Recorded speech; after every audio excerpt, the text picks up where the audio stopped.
Look, we're just gonna have Saint Tontas being here on the background. He's not moving. Okay, he's not moving. Okay, we're just with the lack of background that I have. Let's just or video. Let's just talk about random things while he's playing over the background. Okay, so earlier today or yesterday, Philippine time, nag-announce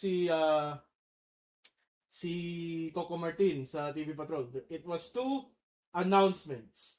So, he took up the 7 p.m. slot and he took up the 8 p.m. slot just for his announcement. That how Coco Martin is big dito sa show, dito sa prime time, that he has to take up two spots.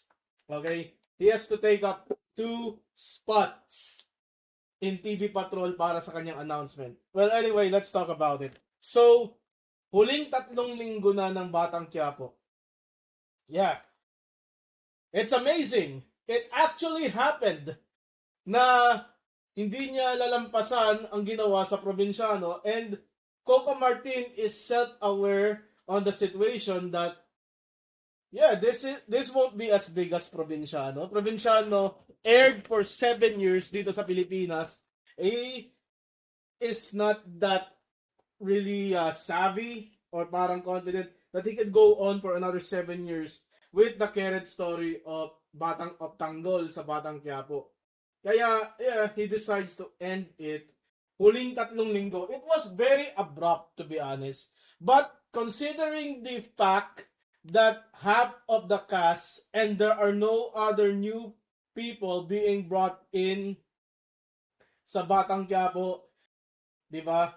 It's just very it's just the timing of the situation. Yes. Ano ba yung current art ng Batang Quiapo ngayon? Well, currently yung kaibigan ni Tanggol, si Teng, his mother, si Aling Mirna, hinostage ni Rigor. Okay? Kapalit si Tanggol sa kayong mga kaibigan niya. Kasi mga pugante yung mga kaibigan niya, at si Tanggol parang hinahabol ng mga Guerrero. Guerrero is the ruling clan of Manila. Kasi for some reason, Manila is the only place in the Philippines. Like, why is not the president not stepping in sa Batang Quiapo? You tell me the reason why. Why? Bakit ayaw mag-step in ng presidente ng Pilipinas sa Maynila at dahil nagkakagulo na? Okay. So it turns out Miguelito Guerrero, that's Jake Cuenca, cheated during the elections. And nalaman na to, ano yun? Nalaman na ng electoral committee na nandaya si Miguelito and that the vote is in Tanggol is the rightful city mayor of Manila. Kaya it's going to be escalating with the ending na siguro si Tanggol ang magiging mayor and probably maayos na yung Maynila, tapos na yung mga gulo and something like that. As si Ramon ikukulong. Kasi para sinabi ni Ramon, handa siya, after all of this, he'll just go back to prison and live out his life. Yun. So, what do I think? 3 weeks. So, right now, we are going to witness the most heartbreaking story na kasi papatayin ni Teng. Yung nahuli yung mga kaibigan ni Tanggol kasi sinetap ni Teng sa kanil Rigor. And Teng will have to kill his own friends by his own hands. Then, I'm not sure how will Rigor die. Because based sa preview, base sa preview, wala si Rigor doon. I think the one that will lead the operation on barricading the City Hall is yung general na kakontsaba nila na mga Guerrero. Okay? So, Rigor might die during the encounter against Tanggol, or Rigor might live and then he will just Chris Benoit himself.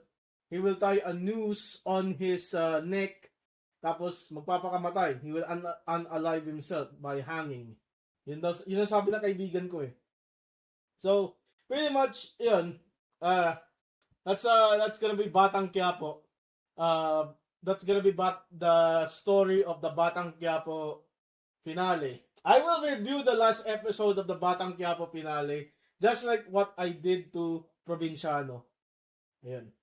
So, that was Now, that's the first part. In-announce ni Coco Martin yung Batang Quiapo on the first announcement he made on the 7 p.m.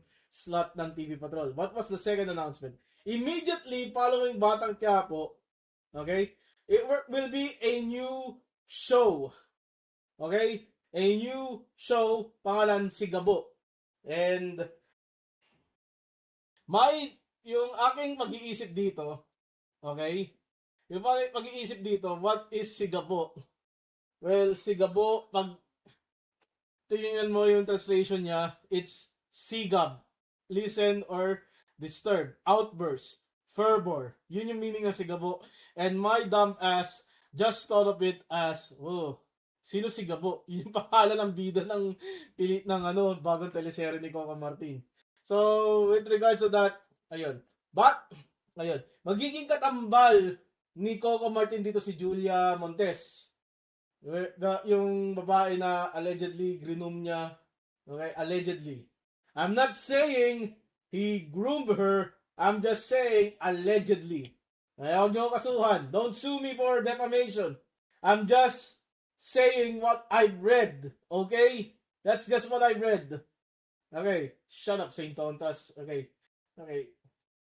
Furthermore, let's go say about this. Batang Quiapo is such a huge part of my lifestyle. Actually, Batang Quiapo is the name of my trailblazer sa Honkai Star Rail. Every gacha game I play is derived from a TV show ng ABS-CBN. So, Batang Quiapo is Honkai Star Rail, Provinciano is Genshin Impact, like that. And we got some like Incognito. Incognito is Ethereal Restart, I think. Okay? Yeah, Incognito, I think is Ethereal Restart. That was a good show, by the way, Incognito. Yun. So may Sigabo tayo. Okay, that's the end of Batang Quiapo is in 3 weeks. That is not the only show in ABS-CBN that will end because 1 week from now is the big night. Yeah, it's February 21 na. February 28 is the big night of Pinoy Big Brother Celebrity Edition 2.0, which is a dumpster fire of a season. They hold on to the fact that season 1 of Celebrity Collab was so good, they had to rush in season 2 with all of these teen child stars inside the bahay ni Kuya. Okay. Now, let's go to the Ultimate 8. Parang ang plano kasi dito is Kuya will not do duos, pero it's too early to tell. Baka, kasi, tingnan mo nung Celebrity Collab Season 1, okay, nung Celebrity Collab Season 1, may duo na 2 weeks, like, there are 10 people, diba? 10 na sila, we already have 5 duos. Around this time, they're out here doing the challenge. Yung housemate challengers, di ba? Yung ni Rosie Dustin, ni Rosie Esnir, ni Rosie Charlie, ni Rosie Dick and Rose Rawi. Rawi is so good. Rawi was so overpowered. Nick Brent, ni Rose nilan ng todo si Nick Brent kasi tira-tira daw. At right now, wala pa rin nangyayari. All we have here is 2 big jump challenges compared to last season where there had 3. Kasi si Esnir sa si Charlie, pasok sila dahil sa house challengers. Then 3 big jump challenge where it led to the elimination of Dasvia. Ngayon, it's just 2. And the first 2 sets, Kapuso Kapamilya, was Caprice and Lela. So, very nice that the Kapuso frontrunner Caprice has entered the Ultimate 8 kung tawagin. Then Lela. Masasabi ko kay Lela? She has so many violations. I can't believe people are actually supporting her despite how many violations she has sa bahay ni Kuya. It's outstanding. Like, they would rather care for task layers than violations. And that my friend is somewhat a prevalence dito sa nangyayari sa atin, dito sa Pinoy Big Brother. Like, why? Why would you care about more about task layers? Do you know Caprice and the other person that we're going to talk about next to this aren't task layers, but they are in the Ultimate 8. Okay. Ano ba yung task ni Caprice sa kanila para pumasok? They did that balancing habang habang naglalakad. And then the second set was also balancing while standing still. So the first Kapuso, the next Kapuso that joined the Ultimate 8 is Ashley Sarmiento. She lasted out Marco and Princess. Ayun. And then the final one is a bit of a shocker. No one called it. But quite frankly, even if she did not win in this big jump challenge, she would still win because of the popularity vote, which we will discuss after this one. It's my girl, Crystal. So other than Caprice, si Crystal naman yung bet ko sa Kapamilya. And then the rest, naubusan na ng isip si Kuya. He doesn't want to do cups anymore. He doesn't want to balance bricks anymore or blocks anymore.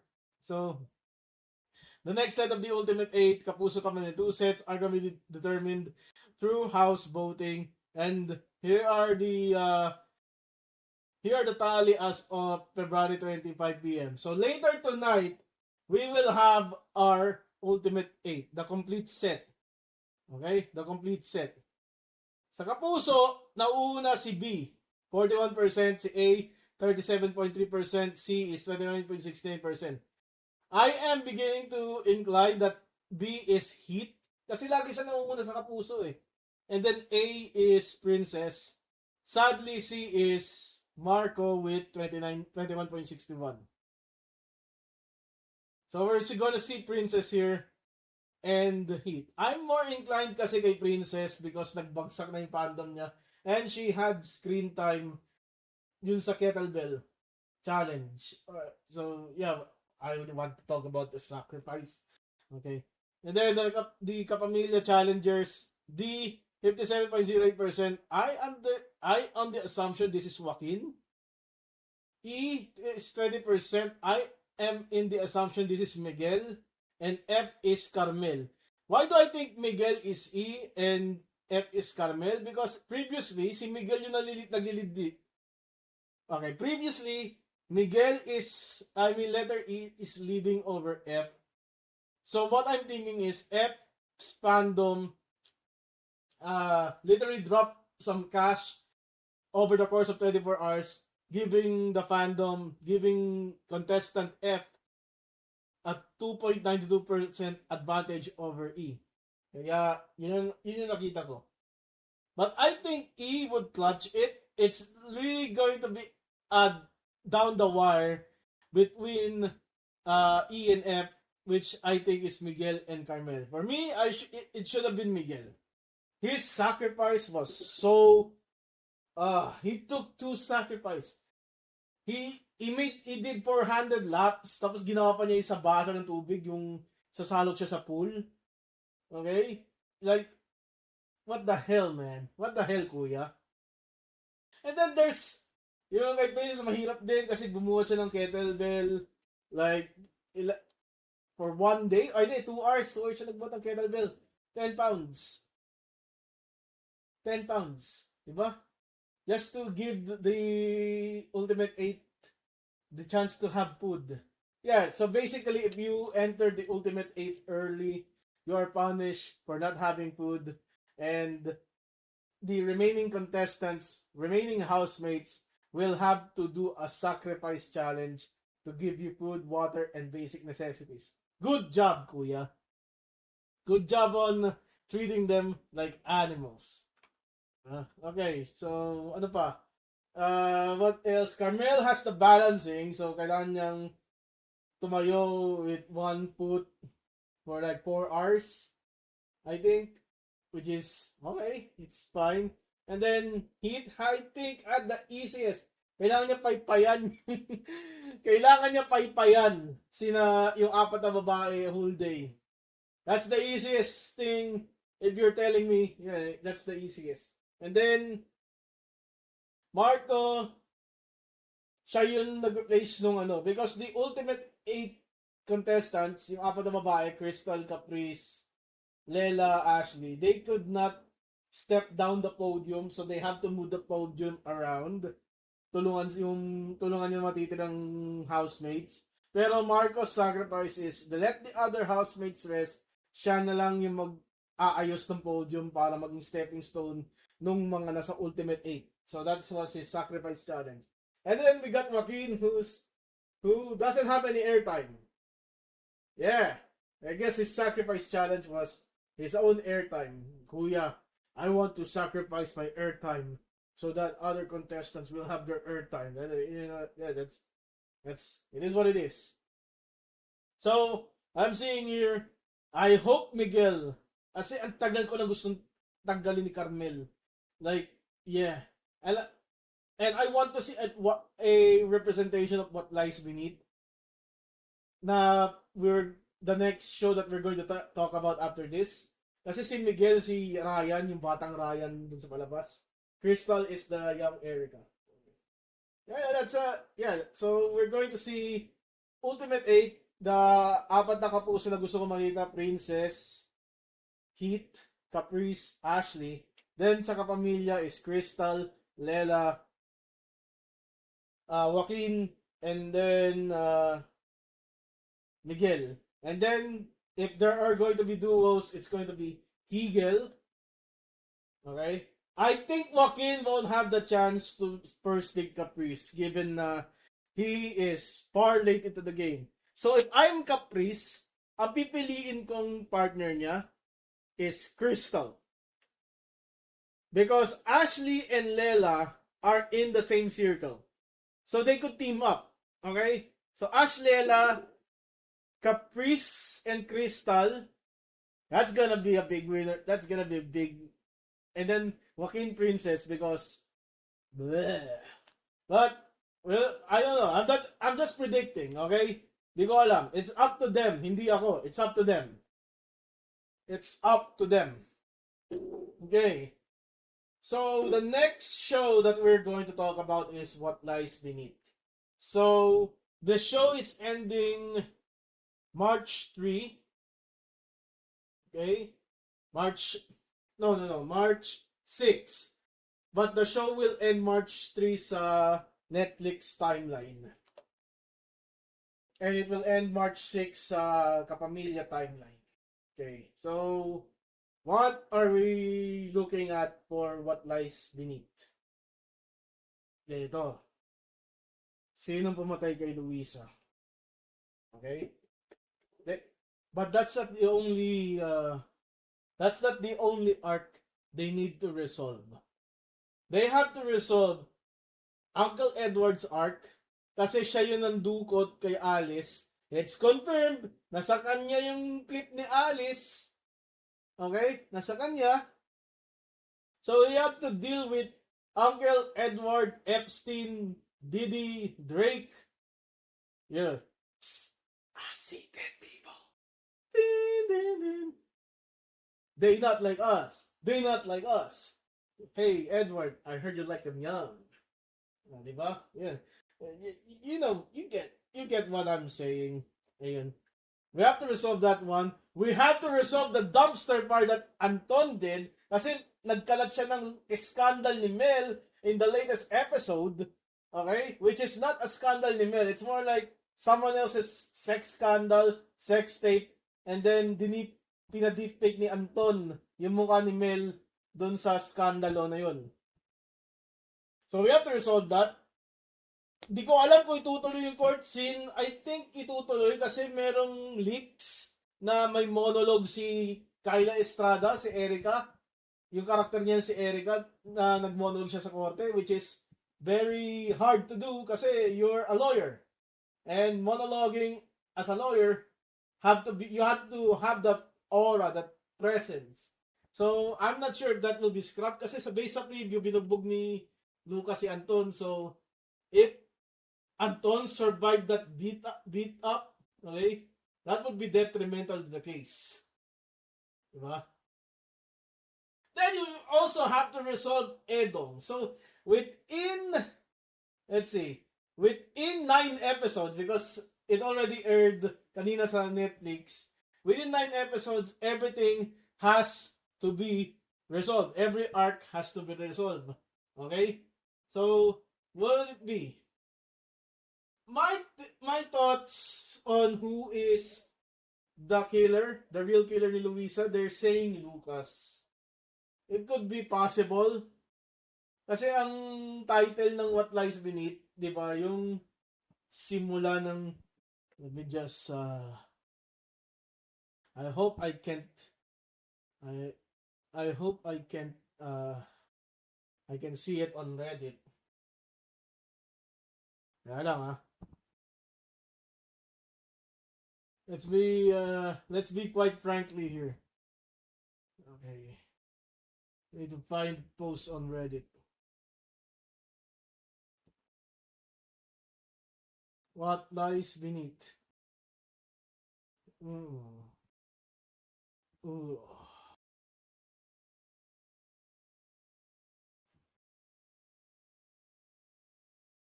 Save natin to.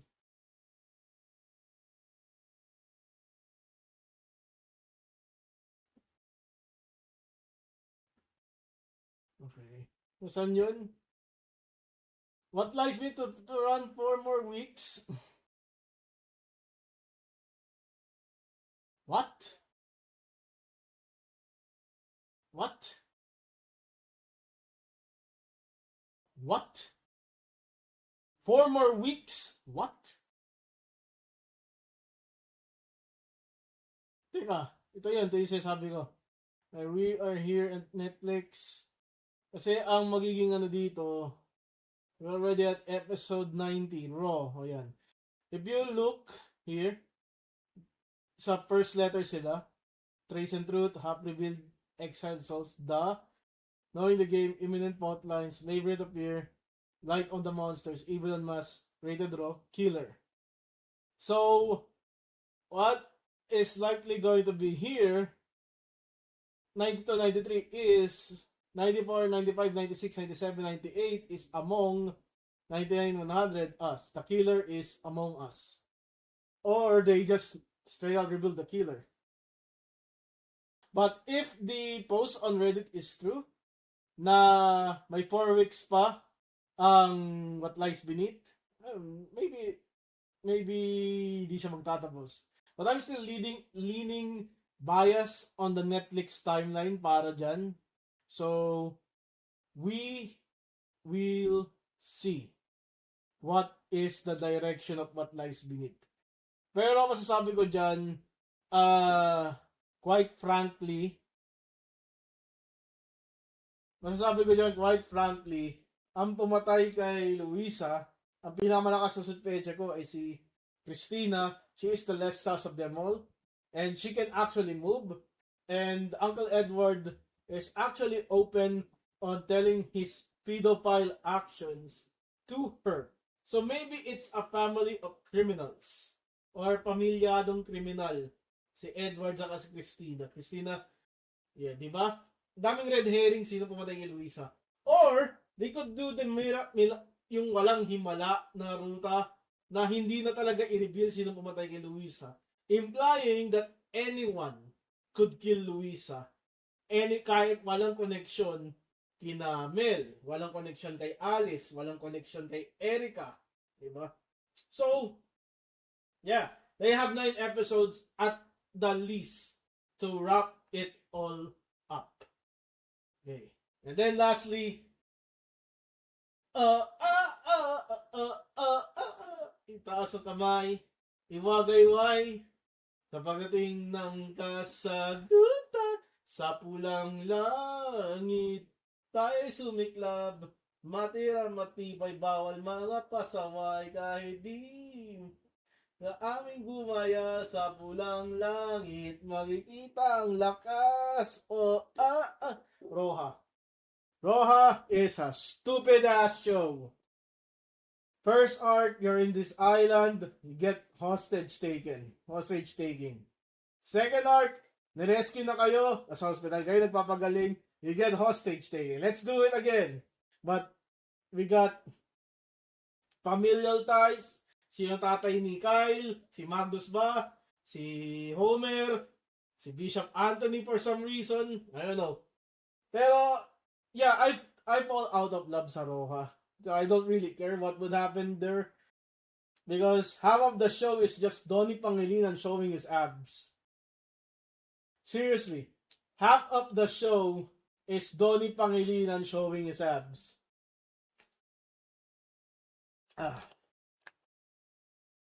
Kung hindi si Donnie, si Kyle.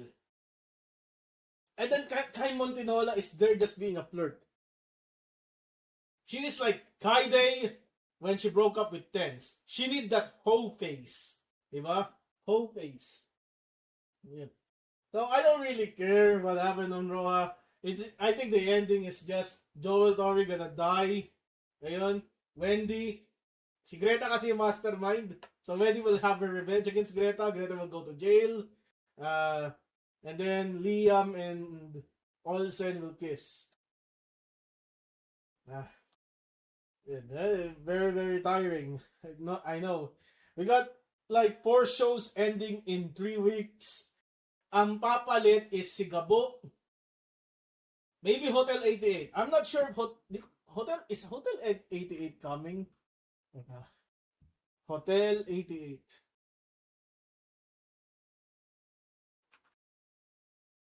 Then, yeah. So, probably ang papalit, Secrets of Hotel 88. It's going to be an I Want. Okay, I Want TV. And then, yung The Alibi, yun yung isa pang papalit. So, we got Sigabo by Kokolya, Hotel 88 by the PBB Celebrity Collab, Housemates. And then, we are also going to get The Alibi by Kim Chu. I just don't care about Kim Chu, to be honest. Ayun. So, yeah, it's pretty much over for ABS-CBN. I like this slate of shows they had, except for Roja. I just fell out of it. Fell out sa panonood nun. Because it was very, very stressful. It's like a show where the villains always win. Wala man ng breathing room. The moment ay breathing room, alam mong may threat kagad. Yeah, so yeah, I'm sorry if I yap for 30 minutes, almost 30 minutes. But yeah, that's all. It's 4 shows ending in 3 weeks. So let's make the most out of it. So yun. Oh yeah, by the way, BBS Crystal.